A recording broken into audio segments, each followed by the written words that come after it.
Hello, Washi! Laundry day na naman! Yay! Anong meron? Mancha ng chocolate, Oh. putik, may libag pa! Kaya natin yan! With Pride Washing Machine Detergent, may triple stain-away formula. Tanggal ang makapit, madikit, at madupit na dumit mancha. Kaya easy-easy ang labada. Mula noon hanggang ngayon! All you need is pride. All you need is pride. ACS.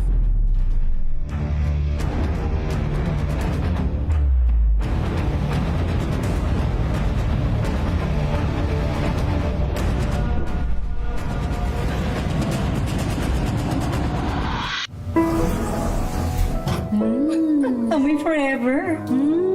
Amoy LQ. Amoy New Cala Berry Blooms. Amoy Cala, amoy good vibes. Tinesting, sinuri, siniyasan. Ang resulta? Super effective ang Shield sa pagpatay ng bakterya at virus. Shield Antibacterial Soap. Believe ang mga eksperto sa Philippine Nurses Association. At si Mami, Tiwala ako sa Shield. Shield Antibacterial Soap. Napatunayang mabisa. Ang mga nurse, tiwala. ACS. Amoy forever. Amoy LQ. Amoy New Cala Berry Blooms. Amoy Cala, amoy good vibes.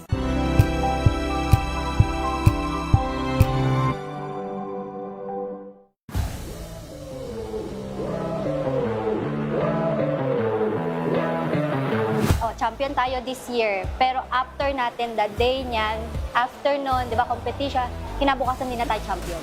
Ito yung pinakamagandang thing po ng ANU po is yung pressure po. Kumbaga, ginagawa naming privilege po. Laging sinasabi ng coaches, di na kayo champion after ng competition. So, ang nangyayari po, parang dahil nga focus kami sa team, focus kami sa journey namin and yung story na, kasi kada season po iba-ibang storya. Hi, I'm BG. Hi, I'm Monmon. Hi, I'm Coach Nikki, and we are the NU Pep Squad. And we are inviting you guys to watch our interview in Matchpoint. Mabuhay ang atletang Pilipino!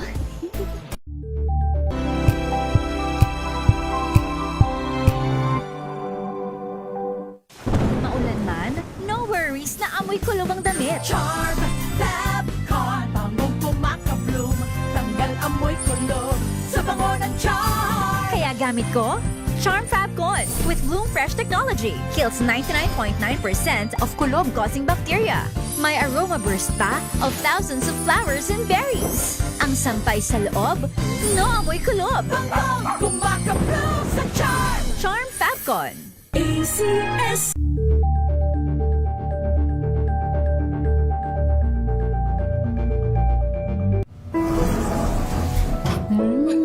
Amoy forever. Amoy LQ. Amoy New Cala Berry Blooms. Amoy Cala, amoy good vibes.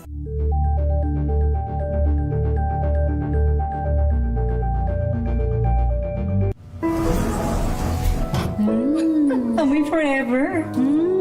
Amoy LQ. Amoy New Cala Berry Blooms. Amoy Cala, amoy good vibes.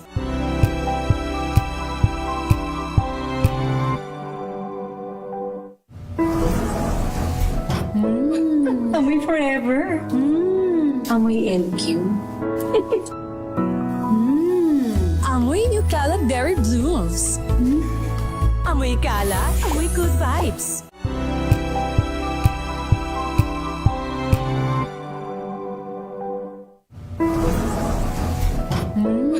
Amoy forever. Amoy LQ. Amoy New Cala Berry Blooms. Amoy Cala, amoy good vibes.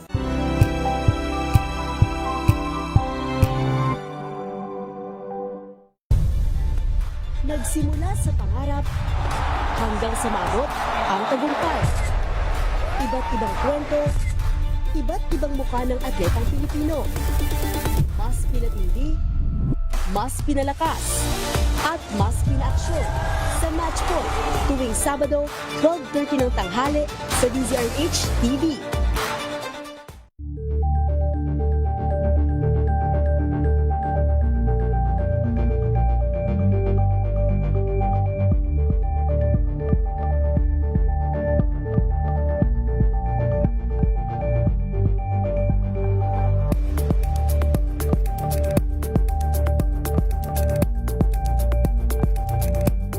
Maagang balitaan, maagang usapan sa mga issue at balita. Sa Sister L, It's 9:38. hatawin natin ang mga report.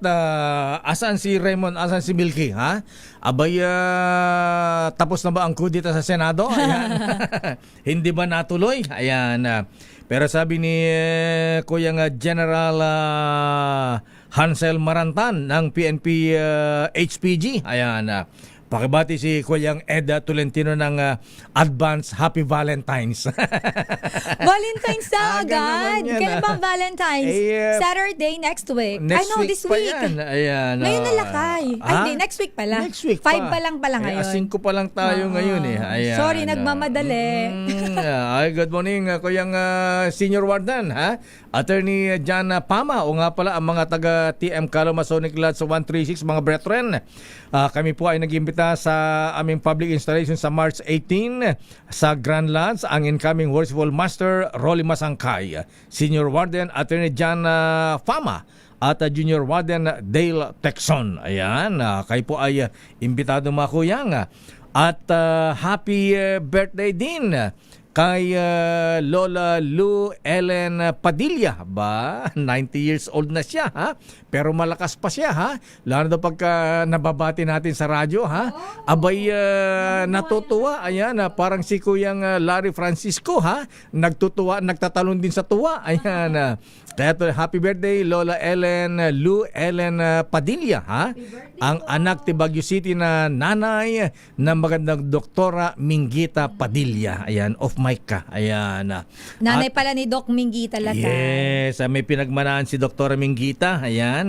At happy birthday din. Ayan. Sabi ni Kuyang Judge Ian Encarnacion. Ayan, Kuyang, sabi niya, pakibati rin ako ng happy birthday. Yan. Masarap pala sa pakiramdam yung nababati ka sa radyo. Ayan. Lalo pagka number 1 radio station sa Metro Manila at nationwide pa. Siyempre naman lakay. Abay, ang mga nakarinig, maski taga-probinsya, abay, binabati ako. Ayan. Alam mo lang kayo mga kababayan natin, yung iba, mabati lang sila, masayang-masaya na sila. Alam mo na, mababa ang kaligayahan natin eh. Ayan. Kaya, for the second time around, happy birthday, Kuyang Judge Ian Encarnacion. Ayan. Alaba tayo dyan, Kuyang. At happy birthday din kay Eduardo Natividad Reyes, dating first Vice President ng Land Bank. Aba, taga Land Bank pala, ha? Ang presidente at chairman, ang CEO pa ba dyan? Si Madam Rosana Ortiz. Ayan. At si Kuyang Eduardo ay taga Muñoz City, Nueva Ecija. Binabati ni Kuyang Rodan Deliso. Ayan. At happy birthday din kay Kuyang Pedrito Abergas, Municipal Assessor ng San Leonardo, Nueva Ecija, mula sa Mem San Gabriel family. Ayan. At sa Sabado pala ito, mga brethren, kaya pala nangulit si Kuyang Ramil Araman, ha? Ayan, pakiimbitahan din ating mga kuyang, mga brethren sa February 7, public installation ng San Marcelino Masonic Lodge number 380, Worshipful Master Rafael Daguman, Senior Warden Darwin Cosca, at Junior Warden Jobson Kiachon. Aba, mga kuyang, mga brethren, congratulations! Daming bayan. At eto na si Boy Gonzales. Ano ang report ni Boy Gonzales Idumagoso? Ayan, wala sa akin dito, ha? Ayan, Mayor Isko Moreno. Ayan, mamimigay din ng hindi pala. O nga pala, Mayor Isko, ayan. Oy, si Senator Lito Lapid, nakikinig nga pala. Yes, takay. Senator Lito, pakisabi kay GM Marca Lapid, ha? Eh di ba ginawa ni Mayor Yorme Isko yung Intramuros Golf Course. Ay open na sa public pagka weekend. Ha? Abay, GM Mark Lapid, ikaw ba ang dapat yan? Good morning, boss. Ayan. Good morning, boss. Duman po yung boss namin. Magsisip tayo. Good morning, Mr. President, Chairman. Ganun pa magsipsip sa boss namin. Ayan. Good morning, boss. Ayan. Aming boss po. Ayan. Si boss Fred J. Elizalde. Good morning, boss. Good morning. Good afternoon. Good afternoon. Good morning. Ayan. Ito na muna, Lakay. Ito muna, 17 pantalan apektado ng bagyong Basyang. May bagyo ba tayo? Lakay, meron. Oo, may ilang lugar na sa Mindanao area, signal number 1. Tama ba ako? Ang init-init dito sa Metro Manila, may bagyo pala. Ayan, may signal pa. Ayan, pero bago mong kalimutan si Mayor Isko tsaka GM Mark Lapid, pagilagyan daw po ng mga basurahan. Ayan. Para may proper waste disposal. At saka yung mga namamasyal naman dyan sa Walled City, sa Intramuros, huwag magkakalat. Yes, Ayan, dapat. sayang. Be Ayan. responsible po. Ayan. At kung sino man nagme-maintain ng Walled City dyan sa Intramuros, baka pwedeng tanggalin daw po yung mga damo-damo kasi baka may ahas. Hindi, nasisira yung brick sa pagka maraming tumutubong mga damo-damo, mga maliliit na puno. Ayan. Pero ito ang report mula kay Boy Gonzales. Aris number 29. Boy Gonzales, please come in. Boy G. Lakay Deo, Sister L, apektado ng masamang panahon na dulot ng tropical depression na Basyang ang 17 pantalan sa iba't ibang panig ng bansa. Ayon sa ulat ng Philippine Coast Guard, batay sa monitoring ng PCG mula alas 12 ng hating gabi hanggang alas 4 kanina ng madaling araw, umabot na sa 1,602 pasahero, driver at cargo helpers ang na-stranded sa iba't ibang pantalan, kasama na ang 200 at 40 rolling cargos, 10 sasakyang dagat at 2 motor bangka. Samantala, 66 na barko ang pasamantalang nagsilong bilang pag-iingat laban sa epekto ng malalakas na hangin at alon. Patuloy ang pagbabantay ng Philippine Coast Guard sa sitwasyon at hinihintay pa yung mga paglalabas ng Maritime Safety Advisory. Ito si Boy Gonzales para sa Disa Arizona sa Pilipinas, una sa Pilipino. Salamat, Boy Gonzales Dumagoso. Daming bayan. Samantala, marami tayong report. Alamin natin ang latest mamaya sa Senado. Paano ba ang term power sharing ni na Senator Tito Sen at Senator Loren Ligarda? Ayan. 1 year, ayan, alternate every month. Every month. Hindi talaga maganda yung every month, Lakay. Ganun ba yun? Parang maganda yung 6 months. Ayan, 6 months. Ayan. Kaya lang kasi baka nagkalimutan ha. Baka mamaya hindi na ibigay. Pagka pinaupo si Senator Loren Tito Sen, ako na lang. Huwag ka na. Total, matagal-tagal ka na. Ayan. Standby manang Milky Rigunan. Abay, masaya ang mga congressmen ngayon dahil bumaba ang impeachment. Ayan, ang susunod by next week na ang impeachment naman laban kay Vice President Inday Sara Duterte Carpio. Kaya lang puro impeachment na lang ba? Ayan. And dami-dami nating issue na kailangan talakayin. Pwede ba ang pag-awayan ng mga mambabatas natin ay kung paano mapaganda ating ekonomiya, paano mapaganda ang buhay ng ating mga kababayan at paano maipakulong ang mga nagnakaw ng bilyones sa pondo ng flood control projects. Daming bayan. Oras, Sister L. It's 9:46. Ang oras na yan ay hatid sa inyo na. Kasama si Kuya Angelo Palmones sa Magandang Umaga Pilipinas. Mula Lunes hanggang Biyernes.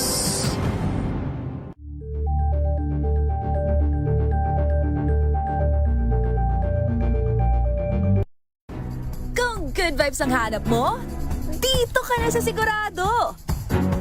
Mula sa mga istoryang nagbibigay ng inspirasyon hanggang sa mga kwentong may dalang solusyon. Mga balitang pampagaan, pakiramdam at pampaganda ng araw. Hindi lang ba sa good news, kundi the better news. Mula Lunes hanggang Biyernes, 1:00 ng tanghali sa DZRH TV.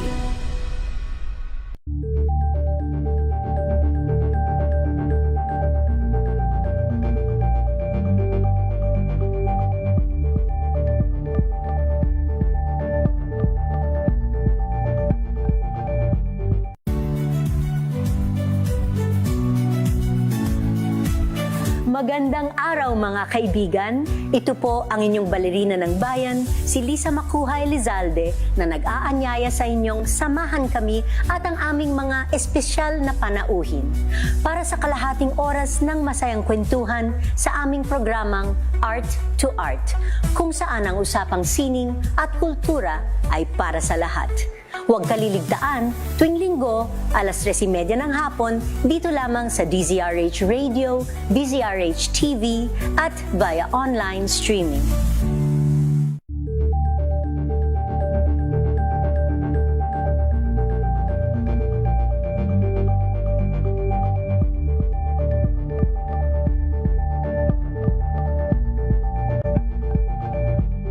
Alamin ang mga maiinit na isyung pambayan, mga balitang kailangan mong malaman, usapin sa pamahalaan, politika, ekonomiya at kabuhayan. Ito ang mga dapat mong malaman, pakialaman at pag-uusapan dahil kayo ang tinig ng mamamayan dito sa Damdaming Bayan.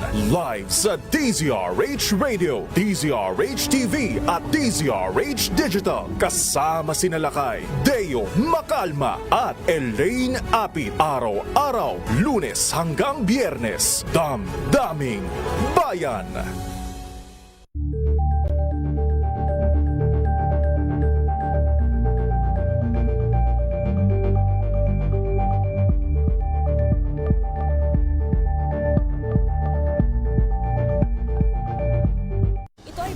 Naitalang 17 individual na ang kanilang naaresto. Metro Manila Development Authority o MMDA ang No Contact Apprehension Policy o NCAP sa Metro Manila. Sa ang ilang mga dokumento ay peke. Hindi rin legal ang employment na ipinangako sa kanila. Sa mata ng batas, mananagot ang sangkot at may sala. Dahil sa bawat paglabag, may karampatang parusa. Alamin ang mga pananagutan sa likod ng mga bawal. Dito sa Hoy! Bawal Yan, tuwing Sabado, 11:30 ng umaga. Dito lang sa DZRH TV.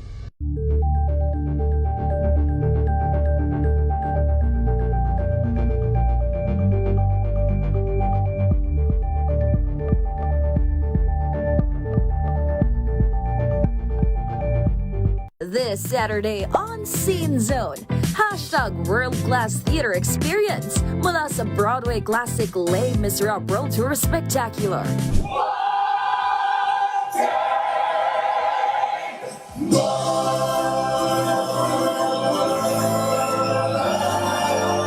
At mga dapat abangan sa first ever Manila run ng Charlie and the Chocolate Factory.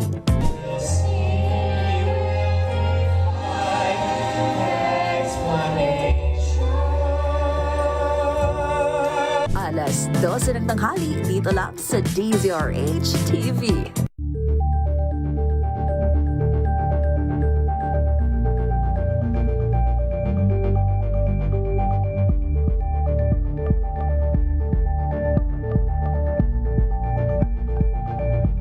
Curious ka ba sa maraming bagay? Kami na ang bahala dyan. Aalamin, tutuklasin at bibigyang linaw namin ang mga katanungang bumabagabag sa inyong isipan. Sa programa kung saan ang bawat sagot ay galing lamang sa mga eksperto. Ang Expert's Opinion, tuwing linggo 3:00 ng hapon, dito lang sa DZRH TV.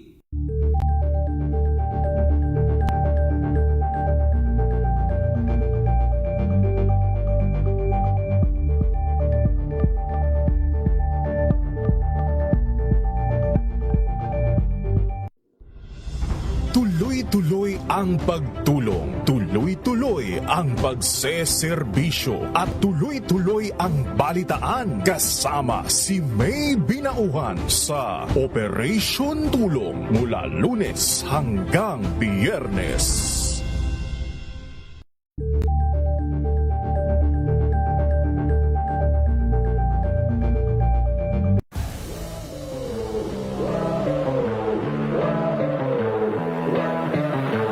champion tayo this year. Pero after natin, the day niyan, after nun, di ba, competition, kinabukasan din na tayo champion. Ito yung pinakamagandang thing po ng ANU po is yung pressure po. Kumbaga, ginagawa naming privilege po. Laging sinasabi ng coaches, di na kayo champion after ng competition.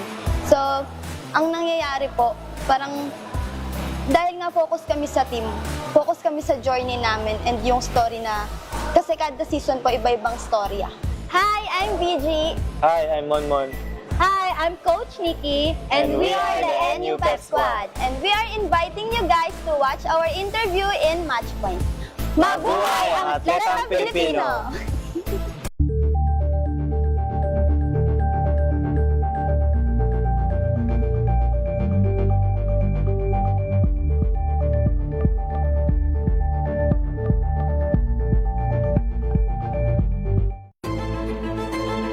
Pakikinggan ang bawat panig. When you fight for justice, think about the queer people. Kung hindi kami magkukwento, sino ang magkukwento para sa amin? Ang mga panawagan, ipababatid. Hindi talaga ito masusing pinag-aralan ng gobyerno. The women who are beaten and abused. It's time to listen to their voices. Tunghayan ang iba't ibang boses, mga kwento mula sa iba't ibang anggulo. Dito lang sa Point of View. Mapapanood tuwing linggo, alas 12 ng tanghali sa DZRH TV.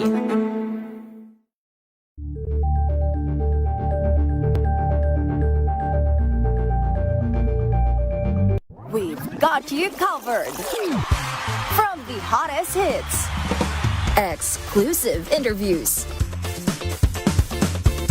kilig to the bones fan meet experience, and hataw performances of your favorite stars.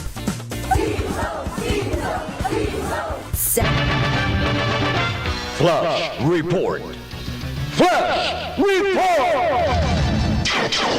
Naku, dalawang politiko sa Northern Luzon hinihinalang mastermind sa illegal na paggawa ng sigarilyo sa Mexico, Pampanga. Wow! Abay, incorporators ng sigareta factory, kakasuhan din ng human trafficking. Grabe wow, yan, mabigat Lakay, ito, ha? oo. Sinong politiko ito? Mga mayor ba? Congressman? Senador? Gobernador? RH number 52. Sino sila? Edniel Parosa, please come in. Lakay at Sister L, Malapogo, kung ating ilarawan. Wow. Ito ating nakita dito sa loob ng compound na ito ng paggawa ng sigarilyo sa Mexico, Pampanga. Sapagkat maliban doon sa illegal at walang permit na operasyon, ay nabatid na yung unang 63 Pilipinong na-rescue dito sa lugar, pawang mga pinagtatrabaho ang walang kaukulang sahod. Hala? At kapilitan. Doon sa kanilang kondisyones, yes, Lakay. Yun ang kondisyon ating mga kabayan dito. Ang ma-rescue ng Bureau of Customs at ng Philippine National Police CIDG nitong buwan ng Enero. At itong lugar kung saan tayo nakatayo ng live ngayong mga oras na ito, binabanggit ng ating otoridad, dalawang politiko sa Northern Luzon ang inihinalang hindi lang basta mastermind kundi financier itong malaking operasyon na ito.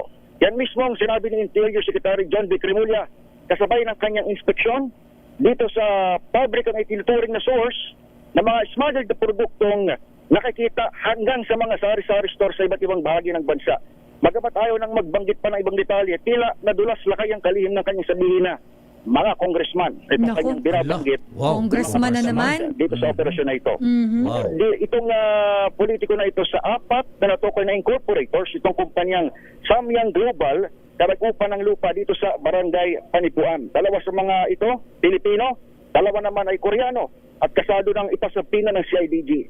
Maliban sa Tarasos Agricultural Smuggling, dahil ang ating nabanggit, kakasuhan din ng human trafficking mga may-ari nitong pabrika dahil sa malapogo na paggulong at sa pilitang pagpapatrabaho sa higit 46 na Pinoy na kasamang na-rescue rito noong buwan ng Enero. Pakinggan natin si Secretary John V. Cremulya. Human trafficking. Kasi involuntary servitude. Hindi mo lang sweldo. Okay. Dinala dito, Tapos parang illegally detained, parang gano'n? Illegally detained. Dito lang sila, hindi sila nakakalabas, pinapakain lang sila. Parang ang sinabi 15,000 naman, tapos bitirahan, tsaka may pakain. So what are the chances na yung 10 pang iba, ganito rin ang kondisyon, may yung trafficking? Hindi pa namin alam. Undergoing ang intelligence namin. Yung binabanggit na kaya Sister L doon sa aming usapan ni Secretary John Vic Remulla ay meron pa palang 10 ganitong klaseng factory sa iba't ibang bahagi ng bansa. Wow. At yan ay kasado pang i-raid ng CIDG sa mga susunod na pagkakataon. Of course, katawang ang Bureau of Customs. Dahil na inyong nakita sa mga video natin ipinakita ngayon sa RHTV, ay kasama doon sa mga sinilip ng kalihim, maliban doon siyempre sa mga makinang ginamit para paggawa ng sigarilyo, ay yung mismong barracks kung saan tumuloy yung 60 Pilipino na rescue ng CIDG itong buwan ng Enero. Kaya pala, nandito pa yung kaya pala sinasabi, Edniel, na bilyones, marami palang factory ito, hindi lang mga Hindi lang isa. Pampanga, hindi lamang dun sa saan yung isa? Batangas, oo. Tama lakay. Kung malala mo, dati ang usually mga balita natin ng smuggled cigarettes, itinatransport mula sa dagat o dinadaan dito sa ating mga pantalan o kakaibahin. Pero ngayon, nagulat tayo, mayroon palang mga factory dito pala mismo sa loob ng ating bakuran. Ginagawa itong mga ito. Pero tsaka, alam mo, ang malupit dyan, yung kwan, ikinukulo yung mga trabahador. Oo, at walang sweldo, ha? Tama, gaya nung inyong narinig sa pinig ni Secretary Remulla. Alam niyo, Lakay at Sister L, bagamat mayroong dalawang politiko sa Northern Luzon ang sinasabing mastermind, yung termino ni Secretary John Vic, yung pinaka-operasyon daw nito, o yung pera na nag-o-opera dito, Lakay, ay international. In fact, yung tip o yung info na nakuha ng PNP, DILG, ay galing daw Lakay sa Singapore at Indonesia. At least para dito sa public ang ito.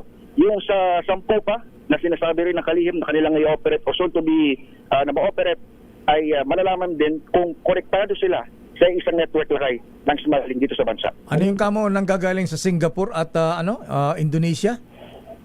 Yung info Lakay na receive ng PNP na yung intelligence report galing Singapore. Yung mukhang ganito Lakay, yung lawak ng problema Lakay nung smuggling dito sa bansa. Dito na ginagawa, pero yung paper, yung money trail ay mukhang nanggagaling Lakay sa international community. Ayan, ano yung mga sigarilya na binebenta dito sa Pilipinas o ine-export din? Binebenta rin sa pinapadala rin sa abroad? Kasama yan Lakay doon sa mga naitanong kanina at wala pang impormasyon na hawak yung PNP sa kung na-export din yung sigarilyo. Pero yung mga brand na binabanggit natin, gaya nitong Two Moon, yung Playboy na yan Lakay, yung iba pang mga brand na yan, ay kalahati raw Lakay ang presyo ng bintahan. Diretso doon sa mga tindahan, iba pa nga sari-sari store. At nagtataka yung ating pamahalaan dahil noong 2024 parang bilyones din yung nawala sa excise tax. Kayong marami yung mga ganito klase ng produkto na ibebenta hanggang doon sa mga lokal na sari-sari store. At ito nga yung resulta ng kanilang investigasyon na mayroon na palang hindi lang pag-aangkap ng smuggled cigarettes, pagawaan mismo ng illegal na produkto sa loob ng ating bakuran. Wow, Northern Luzon yan. Saan yan? Ilocos Norte, Ilocos Sur, La Union, Pangasinan, Nueva Ecija, hindi, Central Luzon na pala yan. Taga saan sila? Sino sila kaya? Hindi na binanggit Lakay ng kalihim, pero sabi niya, nadula siya doon sa kanyang huling statement, sinabi niya. Malalaman natin pagka nagpala ng kaso. Tama Lakay. At sa ngayon, kahit yung 4 na incorporators Lakay, actually, hindi pa nga nahuhuli o hindi pa accounted for. Isa pa lang yung napapasapinan ng CIDG. Yung 3 ay ipapatawag pa lamang din ng PNP headquarters Lakay at Sister. Okay nga Rod, maraming salamat Edniel. Live mula rito sa Mexico, Pampanga, nakalista ang Customs Chief Ariel Nepomuceno at Interior Secretary John Vic Remulla. Ako pa rin si Edniel Parrosa na DZRH. Una sa Pilipinas, una sa Pilipino. Flash Report. Flash Report!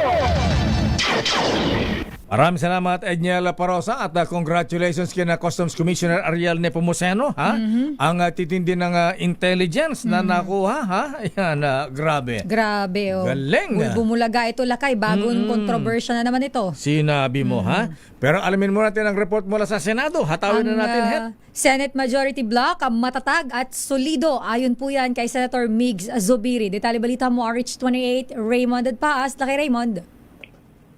Elaine Mayor, lalong mas matatag ngayon ang majority block sa Senado sa pamuno ni Senate President Vicente Tito Soto III. Ito ang ibinida ng Senate Majority Leader Juan Miguel Mig Zubiri matapos mabigo ang minorya na mapatalsik si Soto bilang Pangulo ng Senado. Napatunayan umano nila na nagkakaisa at hindi natitinag ang kanilang hanay sa mayorya. Ang susunod ay mag-focus na sila sa kanilang trabaho. Matapos ang bigong kudita, nagsama-sama ang kanilang grupo para sa isang photo-op kahit na wala ang iba nilang mga kasamahan. Hindi nakakuha ng magic number na 13 ang grupo ni Senate Minority Leader Alan Peter Raiby Marcos para maagaw ang liderato ng Senado. Si Senator Loren Legarda ang inaluknak ang kanilang grupo na maging Senate President na kanya umanong tinanggihan. Ito si RH20, Raymond Mayor. Paano yung power sharing? Ilang buwan? Ilang taon? Ang pagkakaintindi ko yung pagkabanggit Miss SP Tito Soto kagabi, Mayor, bago matapos ang 20th Congress, meaning either 27, year 27 or 28, pagbibigyan daw nila ng pagkakataon na maupo bilang Senate President si Senador Loren Legarda bago matapos itong kasalukuyang Kongreso na magtatapos ng June ng 2028. Ayan. Okay nga, Rod. Maraming salamat, Raymond. Ito si RH28, Raymond Advance para sa DZRH, una sa Pilipinas, una sa Pilipino. Wala sa Senado, hatawin natin sa Kongreso, Miss Milky Rigunan. Let tuloy. Sister L. Kaya mo yung lakay dahil alam ko nagmamadali ka, pero ito, liderato ni Speaker D na nanatiling matatag at nakatuon sa pagpapatupad ng mga reforma sa 28th Congress. Detalye balita mo, RH12, Milky Rigunan, Manang Milky. Sister L at lakay, nakatitiyak si House Speaker Faustino D.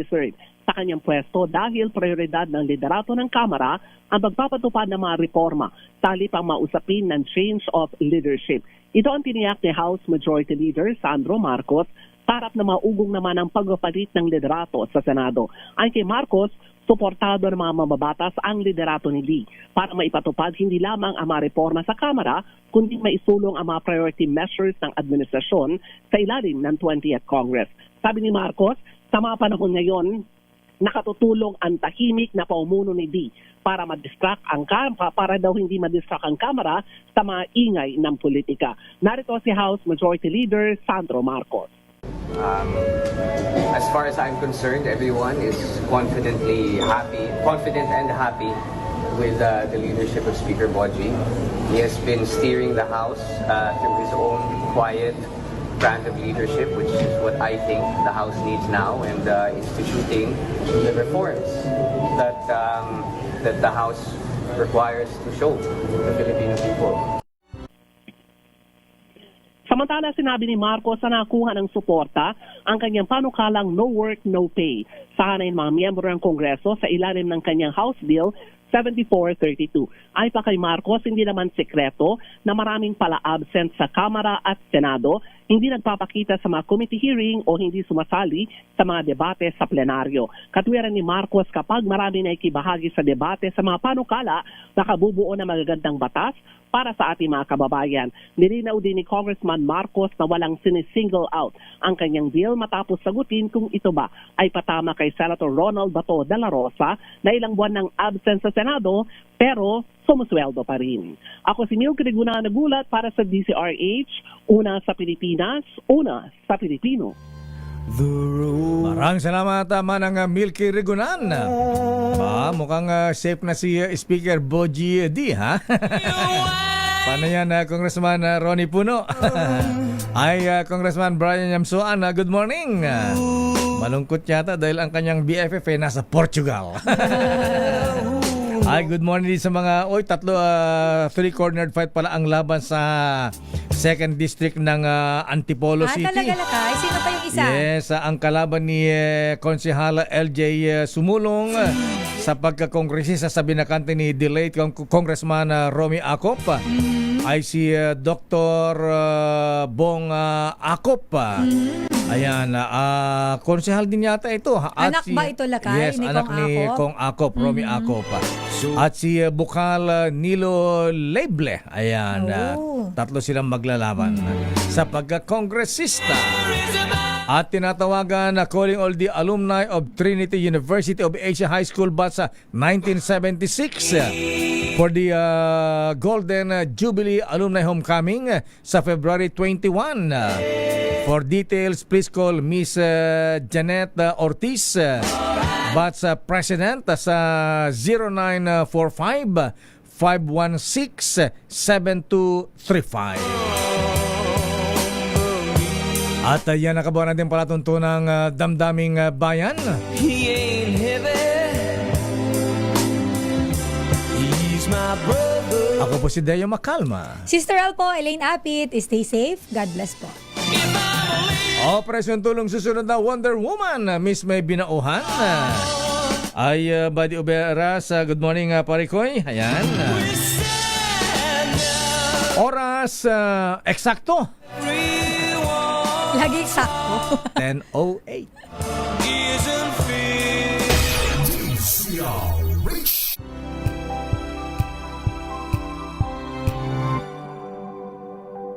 Sa lahat ng bagay, simula pa lang, siguraduhing max protection na. Kasi pag kulang ang